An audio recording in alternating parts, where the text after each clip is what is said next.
ہوگا تو ان کے لیے سب سے آسان طریقہ میں جو بتا رہا ہوں آپ کرتے جائیں، ذہن میں رکھیں تو انشاءاللہ تعالیٰ آپ کے ایک بھی فرض و واجبات نہیں چھوٹیں گے، حج پورا اچھی طریقے سے کر پائیں گے۔ آج 8 ذی الحجہ ہے، آج آپ کو حج کا احرام باندھنا ہے اور حج کی نیت کرنی ہے، مینا نکل جانا ہے۔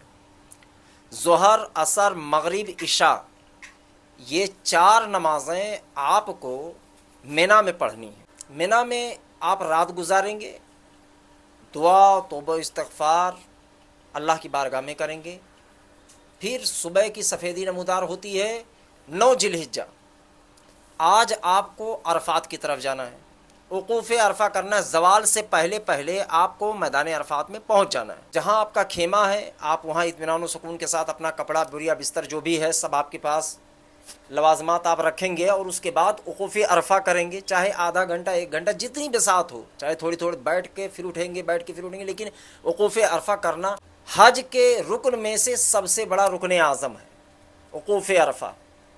جب سورج غروب ہو جائے تب آپ مزدلفہ کے لیے نکلیں گے، مغرب کی نماز نہیں پڑھیں گے۔ مزدلفہ میں پہنچنے کے بعد مغرب اور عشاء دونوں ایک ساتھ آپ کو ادا کرنی ہے۔ مزدلفہ میں آپ کو وقوف مزدلفہ کرنا ہے، یہ واجب ہے، اگر یہ چھوٹ گیا تو دم آئے گا، یہ بھی یاد رکھیے۔ آج کی رات آپ کو مزدلفہ میں گزارنا ہے، کنکریاں اٹھانی ہے 7، اور 10ویں ذی الحجہ کے صبح کی سفیدی جیسے نمودار آپ پہنچ جائیں گے مینا میں۔ مینا میں جا کے سب سے بڑے شیطان کو، جمرات کو آپ کنکر ماریں گے 7، اور اس کے بعد میں اپنے معلم یا آپ خود سے قربانی کر سکتے ہوں تو آپ قربانی کریں گے، حلق کروائیں گے، احرام اتار دیں گے۔ یہ آپ کا سمجھ لیجئے کہ یہاں کے معاملات پورے ہوں گے، حج کے معاملات جو ارکان ادھر کے تھے۔ اب کیا رہ گیا؟ طواف زیارت۔ اگر 10 کو استطاعت ہے جانے کی تو آپ 10 کو ہی جا کر طواف زیارت کر لیں، اور اس کے بعد میں آپ 11 ذی الحجہ کو آئیں گے مینا میں، بڑے مجلے اور چھوٹے تینوں شیطانوں کو 7 کنکریاں، 7 طریقے 21 کنکریاں ماریں گے۔ اسی طریقے سے 12 ذی الحجہ کو آپ 7 کنکری، پہلے بڑے پھر مجلے پھر چھوٹے شیطان کو کنکری ماریں گے۔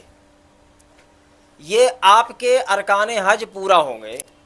اب آپ کو مکہ چھوڑنا ہے تو طواف وداع کرنا واجب ہے، اگر یہ چھوٹ گیا تب بھی آپ پر دم آئے گا۔ مکہ چھوڑنے سے پہلے آپ کو طواف وداع کرنا واجب ہے۔ مبارک ہو، آپ کا حج مکمل ہو گیا۔ تو جو لوگ ہوا بناتے ہیں کہ حج کیسے ادا کریں، بہت ہی آسان اور سمپل سا طریقہ ہے، جیسے میں نے بتایا اسی طریقے سے ادا کرتے جائیں گے، آپ کا فرض بھی ادا ہوگا، آپ کے واجبات بھی ادا ہو جائیں گے، آپ کی سنتیں بھی ادا ہو جائیں گی۔ اللہ تعالی حج مبرور کا ثواب عطا فرمائے۔